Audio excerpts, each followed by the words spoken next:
청양군 화성면 오서산 일대에서 대량 벌목이 진행되면서 논란이 일고 있습니다. 주민들은 토사 유출과 산사태 등을 우려하고 있는데 민원24에서 현장을 취재했습니다. 21대 국회의원 선거가 1년 앞으로 다가왔습니다. 선거를 앞둔 지역 분위기는 어떤지 이야기 들어봅니다. 서산시의회가 부나무의 보개방으로 천수만 비지구에서 벼농사를 짓는 농민들이 피해를 봤다며 배상을 촉구했습니다. 하지만 현대농장은 가뭄 때문이라는 입장입니다. 갯바위 낚시 중 고립되거나 방파제에 차량이 침수되는 등 해양 안전사고가 잇따르고 있습니다. 피해 예방법과 주의사항 등을 이슈피플에서 살펴봅니다. 헬로티비 뉴스 충남, 지금 시작합니다.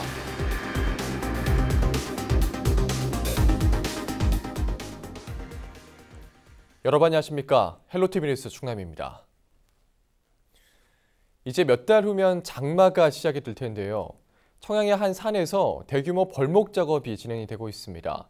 산림청이 정한 경제림 육성단지이기는 하지만 산 아래에 살고 있는 주민들은 벌써부터 산사태가 걱정입니다. 민원25 김단비 기자입니다. 청양군 화성면에 위치한 오서산입니다. 산 일대가 나무 한 그루 없이 파헤쳐져 민둥산이 돼버렸습니다. 앙상하게 남은 밑동에는 날카롭게 잘려나간 흔적이 고스란히 남아있고 산 군데군데 벌목한 흔적이 엿보입니다. 경사면은 토사가 당장이라도 흘러내릴 것처럼 가파르게 깎였습니다. 저는 산림 벌채가 끝난 현장에 나와 있습니다. 제 뒤로 보시는 것처럼 현재 아무것도 없는 상황인데요. 주민들은 비가 오면 토사가 유출되는 것은 아닌지 우려하고 있습니다. 특히 산비탈 아래쪽에 거주하고 있는 주민들은 앞으로가 걱정입니다. 아직까진 호우로 인한 피해는 발생하지 않았지만 곧 다가올 장마철이나 집중호우 시 토사가 언제 쓸려올지 모르는 데다 산사태도 걱정되기 때문입니다. 산사태는 저 가보면은 지금 비가 안 와도 얼었다 녹았다 하면은 이 돌이 굴러 내려와요. 한번 올라가 봐요. 울창했던 산엔 흙과 돌만 남아 생태계 파괴는 물론 자연경관도 훼손됐습니다. 주민들은 벌목이 이루어지는 동안 제대로 된 설명도 없었다고 지적합니다. 여전히 이로 그냥 올라가고 저 하는 건 봤는데 도드로 다니는 줄 몰랐어. 그랬는데 나중에 보니까 그냥 싹 비었더라고. 정말 멋있는 동네에 그런 게 나무를 저렇게 작년부터 이렇게 베어버려가지고 작년 이맘때도 그냥 막 됐지 올려 또 됐지 이러니까 상당히 보기 싫지. 화성면 오서산 일대는 부여 구규림 사업소가 지정한 경제림 육성단지입니다. 30헥타르 규모로 목재 생산으로 적합하지 않은 나무를 대상으로 2017년 1차 벌목이 실시된 이후 지난해 하반기부터 2차 벌목 작업이 진행되고 있습니다. 민원25 취재진이 부여 구규림 사업소에 대책을 물었습니다. 관계자는 쓸림 방지와 산사태 예방을 위해 사방댐 설치 등 대책을 추진하고 있다고 밝혔습니다. 또 민가 주변 등 위험한 곳은 벌목을 하지 않고 있다며 대표 주민 몇몇을 대상으로 설명하는 자리를 가졌지만 모든 주민에게 전달되지 못한 것 같다고 전했습니다. 목재의 안정적 공급과 목재 생산을 위해 지정된 경제림 육성단지. 산림 산업의 효율성도 중요하지만 벌목으로 인한 피해를 막기 위한 최소한의 안전장치도 필요해 보입니다. 민원25 김단비입니다. 21대 국회의원 선거가 1년 앞으로 다가왔습니다. 지역에서도 선거 분위기가 조금씩 달아오르고 있는데요. 선거를 앞둔 지역 분위기는 어떤지 이야기 들어봤습니다. 방선우 기자입니다. 지난 총선에서 충남 지역 유권자는 절묘한 균형을 택했습니다. 충남 11석 가운데 민주당 5석, 한국당이 6석을 차지했는데 지난해 치러진 보궐선거에서 민주당 6석, 한국당이 5석으로 바뀌었습니다. 한 석 차이를 계속 유지하면서 어느 정당의 일방적인 지지를 보이지는 않은 겁니다. 하지만 지난해 치러진 지방선거에서 민주당이 압승을 거두면서 내년 총선까지 과연 그 바람이 이어질지가 가장 큰 관심사입니다. 우리 지방선거에서 민주당이 충남권은 거의 석권을 하다시피 하지 않았습니까? 그래서 일단 장항선 벨트만 일단 이제 한국당이 건졌다라고 이제 그렇게 평가를 좀 하고 있더라고요. 그래서 그런 부분에서는 아마 그 힘들이 어떻게 발휘될지, 그리고 지방선거의 영향이 민주당이 여당이 압승했었는데 1년 뒤에는 정치라는 게 생물이기 때문에 알 수 없고, 지금 그 압승의 분위기는 많이 반전되지 않았는가. 그리고 또 한국당 현역 의원들이 워낙 열심을 다해서 지키기 위해서 노력하고 있는 모습들이 지역 주민들 사이에서도 많이 회자가 되고 내년 총선은 문재인 정권에 대한 중간 평가 성격이 강하기 때문에 앞으로 지방선거와는 전혀 다른 결과가 나올 수도 있다는 이야기도 나옵니다. 바로 전 선거까지만 해도 박근혜 대통령의 탄핵 문제, 최순실 국정농단 사태 어떻게 보면 전문가들 표현으로는 기울어진 운동장 하에서 선거 치러졌다면 이제는 어떻게 보면 문재인 정부의 평가 그리고 충청권의 입장에서는 과연 우리 지역의 문재인 대통령이 뭘 해줬지, 문재인 정부가 뭘 잘했지에 대한 그런 이슈 평가들이 분명히 있을 거다. 그런 만큼 최소한 지난 총선 또는 지난 지방선거와는 전혀 다른 양상으로 전개될 수밖에 없다. 이 말씀을 드리고 싶습니다. 이제 진보 정권이라는 정권이 들어섰는데 기대치보다는 사실은 굉장히 이제 늘어지고 있다라는 표현. 그러니까 사실은 국민들은 경제에 관심이 있는데 정부는 지금 남북 문제에만 거의 매몰된 것처럼 보이는. 각 정당은 내년 총선 준비 작업에 착수했습니다. 더불어민주당이 현역 의원이 출마할 경우 전원 당내 경선을 거치도록 하는 내용의 공천 기준을 잠정 결정했고, 제1야당인 자유한국당은 전국 각 당협위원회에 다음 주까지 인재를 추천해달라고 요청한 상태입니다. 경선에 대한 어떤 공천 룰이 지금 만들어지고 있는데 제가 알기로는 6월 말까지 당원에 가입해야 경선에 참여할 수 있는 걸로 알고 있거든요. 그래서 이제 아직은 본격화됐다고 하긴 뭐하지만 각 시군별로 아마 출마자들 중에서는 당원 모집하는 이런 일들도 분명히 좀 벌어질 것 같아요. 아무래도 제가 볼 때는 아주 조만간은 더 이 총선 분위기가 나지 않을까 싶습니다. 바른미래당이나 민주평화당, 정의당 등은 현재 비례대표를 늘리는 선거제 개편에 집중하고 있는 가운데 선거제도 개편 여부가 어떻게 결정되는지도 선거를 앞두고 변수로 작용할 것으로 보입니다. 총선을 1년 앞둔 지역 분위기와 선거구별 현안 문제를 다룬 헬로 이슈 토크는 목요일 오후 7시 30분과 금요일 오전 11시 30분에 방송됩니다. 헬로TV 뉴스 방선윤입니다. 경남 진주의 한 아파트에서 방화에 따른 묻지마 살인으로 5명이 숨지는 안타까운 사건이 발생해 충격을 주고 있습니다. 이번 사건 역시 피의자가 정신질환을 앓은 전력이 있었던 것으로 알려졌는데요. 날로 늘고 있는 정신질환자의 묻지마식 범죄, 이정화 기자가 되짚어봤습니다. 묻지마식 잔혹 범죄, 이번이 처음은 아닙니다. 지난 2017년 인천의 한 여고생이 초등학생을 이유 없이 잔혹하게 살해한 뒤 사체를 유기한 충격적인 사건이 발생했습니다. 또 지난해 초에는 인천 부평의 한 편의점에서도 한 남성이 아르바이트생을 미리 준비한 둔기로 수차례 때려 살해하려다 미수에 그쳤습니다. 지난해 10월 경남 거제에서는 20대 남성이 50대 여성을 이유 없이 무차별하게 폭행해 숨지게 한 사건이 뒤늦게 알려지기도 했습니다. 잇따르는 흉악범죄에 시민들이 느끼는 두려움은 상상 이상입니다. 대상을 가리지 않고 발생하는 묻지마식 범죄에 우리 모두 피해자가 될 수 있다는 공포감이 팽배합니다. 무섭죠. 떨리고 우리 애들한테도 또 당하지 않을까 염려도 되고 걱정도 되죠. 옛날에는 이런 게 없었잖아요. 그런데 지금은 마음 놓고 나오지는 못하고 마음 놓고 다니지도 못하고 세상이 무서우니까 세상이 너무 살벌해져가고. 최근 발생하는 반사회적 묻지마 범죄는 상당수가 정신질환자의 소행으로 밝혀지고 있습니다. 이번 경남 진주 방화 살인 사건 역시 피의자가 조현병 등 정신질환을 앓았던 것으로 알려졌습니다. 과거 다수의 강력 사건에서도 조현병의 심각성이 잇따라 지적되면서 정신질환에 대한 집중적인 치료가 요구되고 있습니다. 조현병 같은 경우는 순수하게 심리적인 병이라기보다는 상당히 요즘은 뇌 기능의 변화로 많이 설명을 하고 있습니다. 그래서 심리 상담으로 해결한다든지 그런 것은 좀 현실적으로 불가능하고 꼭 약물 치료를 반드시 잘 해야 될 것 같습니다. 지난해 기준 조현병 증상으로 병원 진료를 받은 환자는 10만여 명. 이들에 대한 철저한 관리가 필요한 때입니다. 헬로TV 뉴스 이정화입니다. 서산 분암호의 보개방으로 천수만 비지구에서 벼농사를 짓는 농민들이 피해를 봤다는 주장이 제기됐습니다. 서산시의회는 결의문을 통해 분암호 위탁관리를 맡은 현대농장이 2012년 무단으로 볼을 튼 이후 간척지의 염분 농도가 상승하는 등 염해가 발생했다고 주장했습니다. 시의회는 두 관리 부실에 대한 책임 인정과 철저한 원인 규명을 요구하는 한편 보의 원상복구와 피해 배상을 촉구했습니다.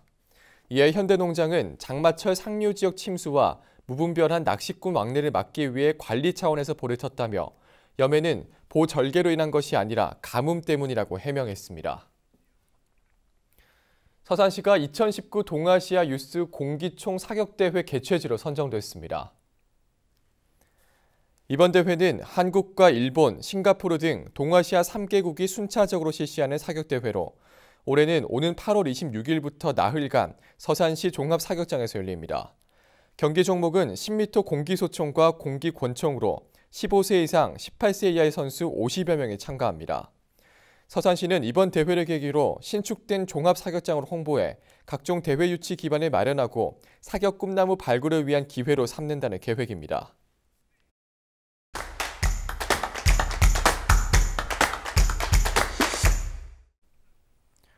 갯바위 낚시 중 고립되거나 방파제에 차량에 침수되는 등 해양 안전사고가 잇따르고 있습니다.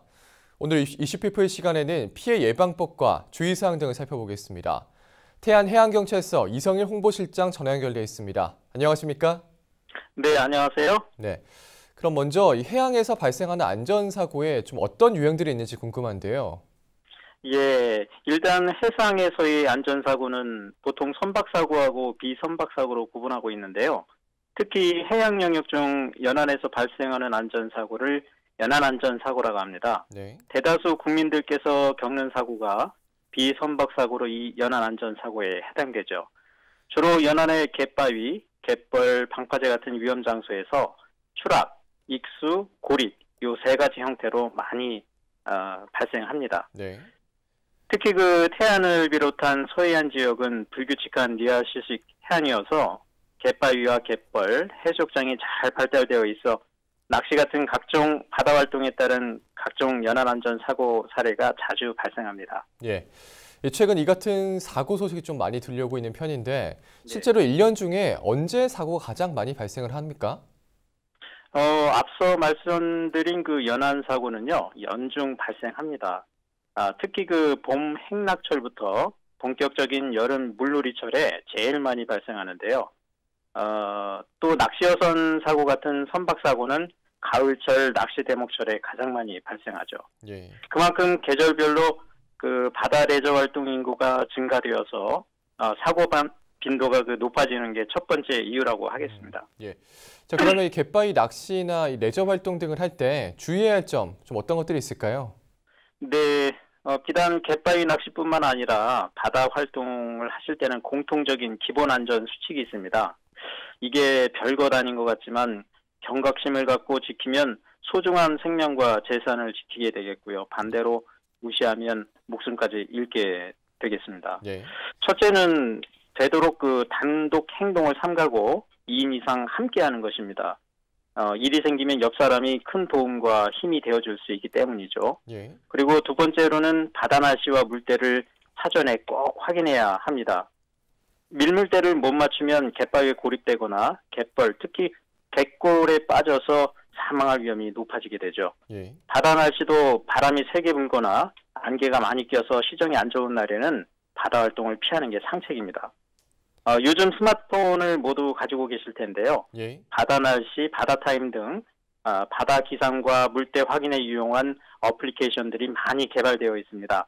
잘 활용하셔서 바다 활동 전에 바다 날씨와 물때는 꼭 확인해야 되겠습니다. 마지막으로 세 번째는 스마트폰과 보호 구명장구를 잘 갖추는 것입니다.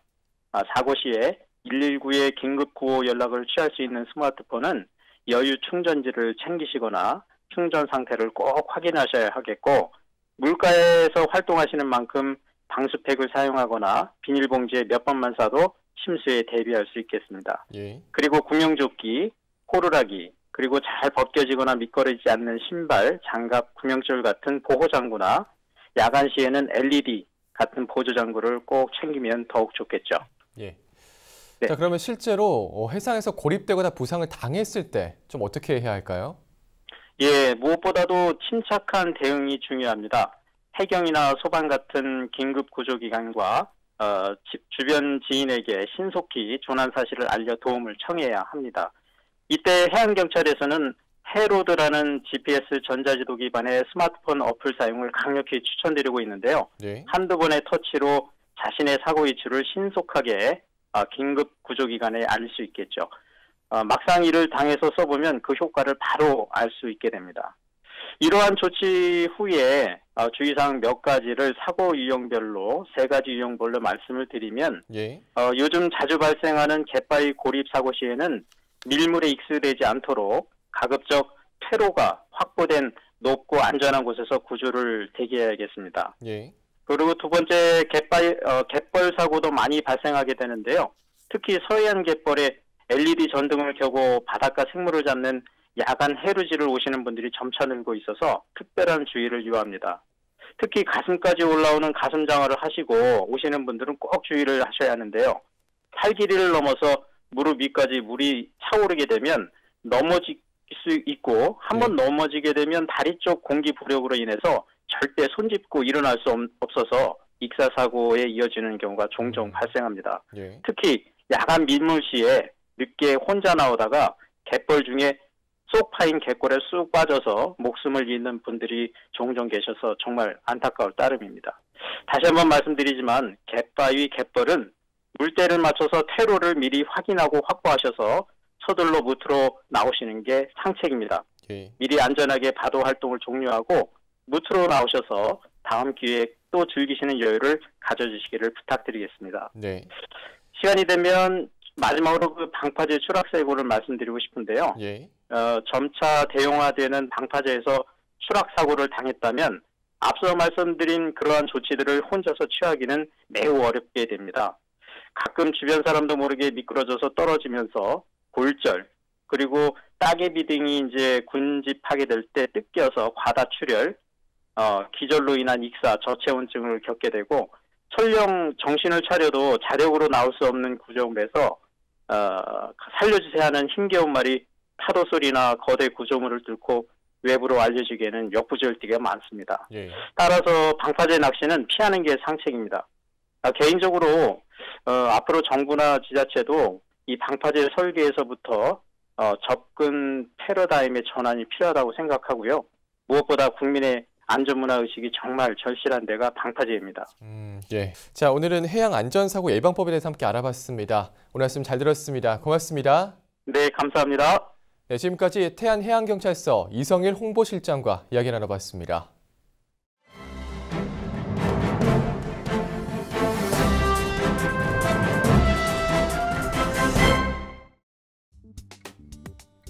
신문브리핑 먼저 당진시대 기사입니다. 당진 축협 사료공장 이전이 계속해서 지연되고 있습니다. 읍내동 이안아파트 인근에 위치한 당진 축협 사료공장은 이 일대가 주택가로 개발되면서 이전 필요성이 제기돼 왔는데요. 지난 2010년 무렵 사료공장 이전 문제가 수면 위로 떠올랐지만 이전 비용 문제 등으로 10년이 다 되도록 아직까지 진전이 없는 상태입니다. 당진 축협 측은 현재 위치해 있는 읍내동 부지를 매각하고 송화읍 가학리 부지로 옮길 계획입니다. 하지만 현재 부지의 경우 9,800평 정도로 도시개발 사업을 하기엔 협소하고 감정평가액이 상당히 높아 매각이 쉽지 않은 상태입니다. 한편 당진시는 송화읍 가학리 이전과 관련해 17일 가학리 마을회관에서 주민 설명회를 개최합니다. 당진 축협 사료공장을 이전하기 위해선 공람공고 및 주민 설명회를 통해 주민들의 의견을 수렴한 뒤 금강유역환경청의 전략 환경영향평가를 받아야 합니다. 하지만 해당 지역 주민들의 반발도 적지 않을 것으로 예상되는데요. 가학리 주민뿐만 아니라 기지시리 주민들도 사료공장에서 발생하는 냄새와 소음 등의 문제를 우려하고 있습니다. 또 인근에 송악 중고등학교가 위치해 있어 대형 차량들로 인한 안전 문제도 제기되고 있습니다. 일각에선 주민 피해에 대한 정확한 검증과 확실한 안전 대책이 마련돼야 한다고 목소리를 높이고 있습니다. 계속해서 충청투데이 기사입니다. 홍성 장곡면 천태리 주민들이 마을을 지나는 서부내륙 고속도로 노선과 관련해 천태리 폐광 지역을 통과하는데 마을 초입에만 크고 작은 함몰 현상이 10군데 이상 발견됐다며 지질조사 결과 공개와 함께 노선 변경을 촉구했습니다. 해당 주민들과 서부내륙 고속도로 범대책위원회는 16일 도청 프레스센터에서 기자회견을 열고 주민들이 2016년 주민설명회 때부터 시행사 측에 지하 갱도로 인해 사고 위험이 있으니 갱도와 민가가 없는 산 너머로 노선을 변경해 줄 것을 건의했다며 하지만 시행사는 상대 민원 발생 가능성을 운운하며 사업을 진행했고 환경영향평가에도 전혀 반영되지 않았다고 밝혔습니다. 그러면서 주민들이 직접 고속도로가 지나는 마을 초입을 확인한 결과 함몰 현상이 10군데 이상 발견됐고 아직도 구멍이 뚫려 있는 갱도도 발견됐다며 시행사가 지하에 갱도가 있다는 사실을 은폐했다고밖에 볼 수 없다고 주장했습니다. 이에 대해 시행사인 서부내륙 고속도로는 물리 탐사를 통해 갱도에 대해 파악했다며 안전에 대해 문제가 없다는 입장입니다. 시행사 관계자는 광해관리공단 관계자와 대학 교수 등 전문가들의 자문을 거쳐 적절한 방안을 마련하고 보강 설계도 완료했다며 설계에 따라 상하부 보강이 이뤄질 것이라고 말했습니다. 한편 서부내륙 고속도로는 경기 평택과 전북 익산을 잇는 길이 137.7km의 역대 최장 민자도로로 충남에서는 아산과 예산, 홍성, 부여 등을 관통합니다. 앞서 지난해 3월부터 환경영향평가에서 보완과 반려를 거듭하던 중 지난 2월 협의가 이뤄졌고 오는 9월 착공에 들어갈 것으로 예상되고 있습니다. 지금까지 신문 브리핑이었습니다.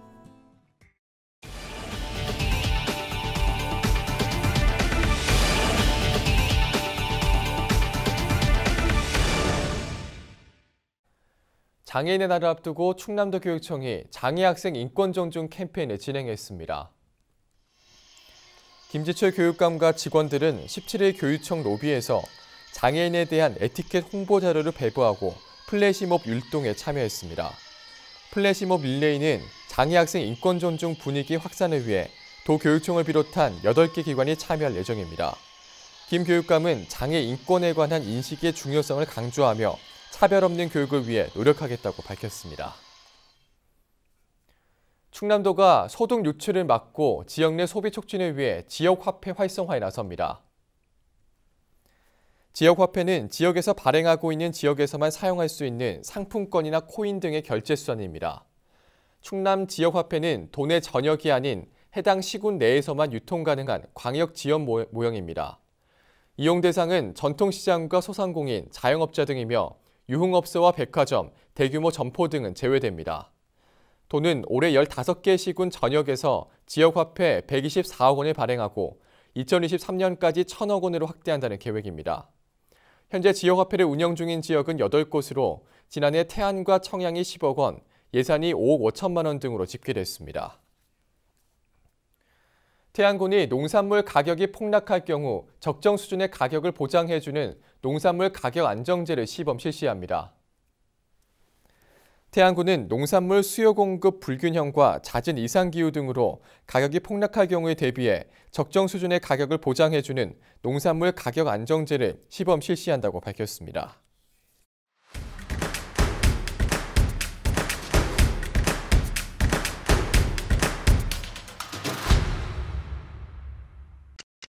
충남도가 3.1 만세운동 릴레이 재헌행사 대장정을 마무리했습니다. 3.1운동 100주년을 맞아 열린 이번 행사는 지난 2월 28일 천안 아온의 봉화지를 시작으로 예산과 당진, 청양 등 지역별 릴레이 방식으로 4월 17일까지 이어졌습니다. 충남에서 약 2달간 진행된 만세운동은 청년 추진단 1,919명이 참여했습니다. 서산 동문동 먹거리골이 명품거리로 조성됩니다. 서산시는 동문동 먹거리골 입구에서 롯데시네마 구간에 오는 7월까지 5억 원을 들여 특색 있는 조명을 설치하고 보도블럭을 교체한다고 밝혔습니다. 구간 내에 있는 어린이 공원에는 조명과 함께 포토존을 설치해 야간에 불빛이 어우러진 생활문화공간으로 꾸밀 방침입니다. 예산군이 4개 마을 147가구에 농약안전보관함을 보급했습니다. 농약안전보관함은 잠금장치 등이 부착된 농약보관함으로 충동적인 음독사고를 예방하기 위해 마련됐습니다. 군은 지난 2012년부터 800여 가구에 농약안전보관함을 보급하고 생명사랑 지킴이를 위촉해 주민들의 생명안전망을 구축하고 있습니다. 당진시가 공중보건의사 7명을 신규 임용했습니다. 의과 5명, 치과 2명으로 농촌의료 취약지역인 보건소와 보건지소에 배치됐으며 앞으로 복무기간인 3년 동안 주민들의 건강을 책임지게 됩니다. 한편 당진에선 이번에 임용된 공중보건의를 포함해 모두 24명이 주민들을 위해 봉사하고 있습니다. 대산지방해양수산청이 항만보안 청원경찰 26명을 채용합니다. 원서 접수는 오는 24일부터 4일간이며 서류 전형과 체력 검정, 면접 등을 거쳐 7월 5일 합격자를 발표합니다. 최종 합격자는 7월 중순부터 대산항에서 항만시설 경비와 국제여객터미널 보안 관리 등을 수행하게 됩니다. 지금까지 25초 뉴스였습니다. 이어서 인사동정입니다. 맹종어 서산시장은 외자유치 업무협약 체결을 위해 오는 19일까지 프랑스를 방문합니다. 김홍장 당진시장은 18일 오전 10시 30분 신평 운정 양수장에서 열리는 2019 농업용수 통수식에 참석합니다. 김석환 홍성군수는 18일 오후 2시 군청 회의실에서 열리는 홍성군 시승격 추진위원회 위촉식에 참석합니다. 황성봉 예산군수는 18일 오전 10시 30분 농촌공사 회의실에서 열리는 물관리 현장 설명회에 참석합니다. 가세로 태안군수는 18일 오전 10시 군청 소회의실에서 태안군 조례규칙 심의회를 주재합니다. 김동건 청양군수는 18일 대치면 형산리 마을회관에서 열리는 마을 봉사의 날 행사에 참석합니다.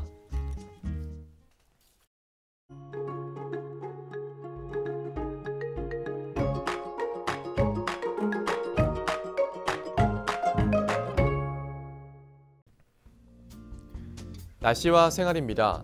목요일 충남 지역 구름 많은 날씨를 보이면서 외출하기 좋은 날이 되겠습니다.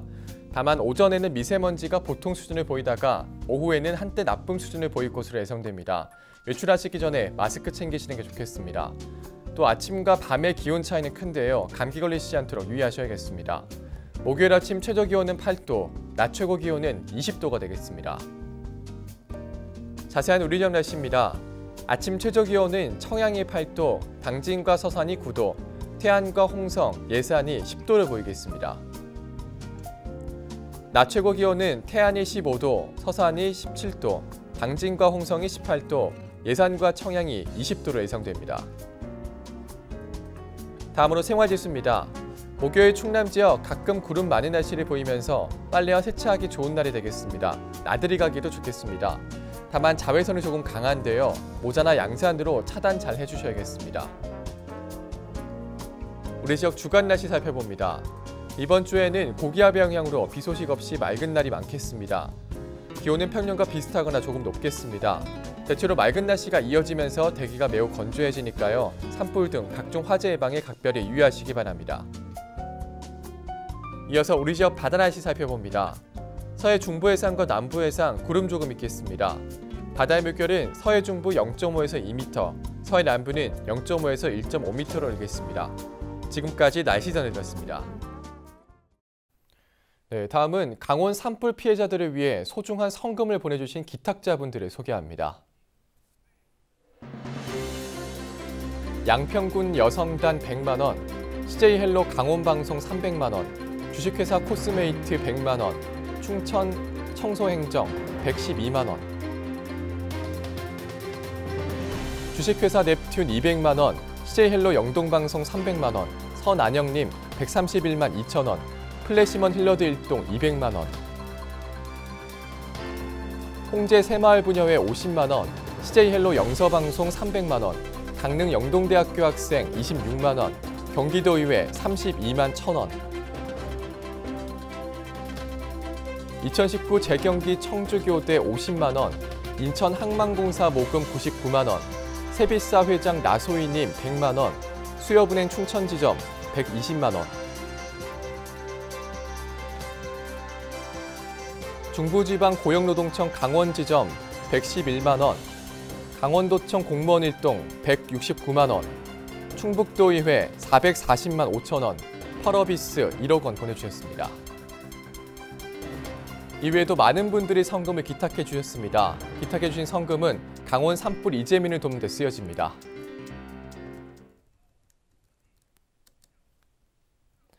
네, CJ헬로에서는 강원도 산불로 피해를 입은 이재민들을 위한 성금 모금을 계속하고 있습니다.